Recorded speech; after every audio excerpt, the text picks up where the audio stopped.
దేశవ్యాప్తంగా సోషల్ మీడియాలో viral అవుతోన్న monster cloud ప్రచారం ఇప్పుడు ప్రజల్లో ఆందోళన కలిగిస్తోంది. 3000 కిలోమీటర్ల మేర విస్తరించిన భారీ మేఘాల వ్యవస్థ దేశాన్ని చీకట్లోకి నెట్టేస్తుందంటూ వైరల్ పోస్టులు చక్కర్లు కొడుతున్నాయి. అయితే వాతావరణ నిపుణులు మాత్రం ఇందులో కొంత నిజం ఉన్నప్పటికీ సోషల్ మీడియాలో జరుగుతున్న ప్రచారం ఎక్కువగా అతిశయోక్తి అని స్పష్టం చేస్తున్నారు. ఉపగ్రహ చిత్రాల్లో భారత్ తూర్పు ప్రాంతాలపై భారీ మురుములు మెరుపులతో కూడిన మేఘాల వ్యవస్థ కనిపించిన మాట వాస్తవమేనని చెబుతున్నారు. దీన్ని మెసోస్కేల్ కన్వెక్టివ్ సిస్టమ్ లేదా స్క్వాల్ లైన్గా పిలుస్తారని, సముద్ర ఉష్ణోగ్రతలు పెరగడం వల్ల వందలాది ఉరుము మేఘాలు కలిసినప్పుడు ఇలాంటి భారీ వ్యవస్థ ఏర్పడుతుందని నిపుణులు వివరిస్తున్నారు.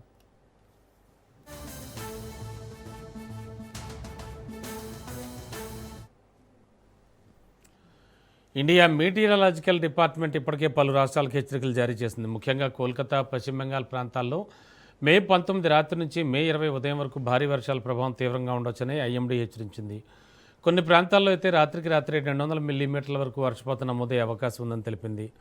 ప్రమాద సూచనల నేపథ్యంలో పలు ప్రాంతాల్లో స్కూళ్లు, కార్యాలయాలు మూసివేయాలని అధికారులు సూచించారు. ఒడిషా తీర ప్రాంతం, బంగ్లాదేశ్ పరిసరాల్లో మే 18 నుంచి 21 వరకు రెడ్ అలర్ట్ కొనసాగుతోంది. భారీ వర్షాలు, పిడుగులు, ఆకస్మిక వరదలు వచ్చే ప్రమాదం ఉందని హెచ్చరికలు ఉన్నాయి. జార్ఖండ్, బీహార్, సిక్కిం, అసోం, మేఘాలయ రాష్ట్రాలకు ఆరెంజ్ అలర్ట్ జారీ చేశారు. గంటకు 80 కిలోమీటర్ల వేగంతో ఎదురుగాలు వీచే అవకాశం ఉందని వాతావరణ శాఖ తెలిపింది.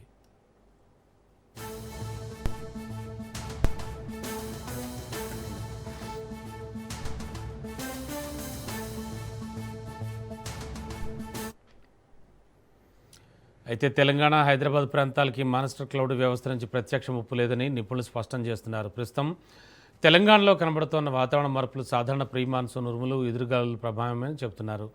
వచ్చే 2 రోజుల పాటు కొన్ని జిల్లాల్లో గంటకు 40 నుంచి 50 కిలోమీటర్ల వేగంతో ఎదురుగాలు వీచే అవకాశం ఉందని తెలిపారు. మరోవైపు తెలంగాణలో తీవ్రమైన ఎండలు కొనసాగుతున్నాయి. ఆదిలాబాద్, ఆసిఫాబాద్, నిజామాబాద్, జగిత్యాల, కరీంనగర్, మంచిర్యాల వంటి ఉత్తర తెలంగాణ జిల్లాల్లో 44 నుంచి 46 డిగ్రీల వరకు ఉష్ణోగ్రతలు నమోదయ్యే అవకాశం ఉందని హెచ్చరికలు జారీ అయ్యాయి.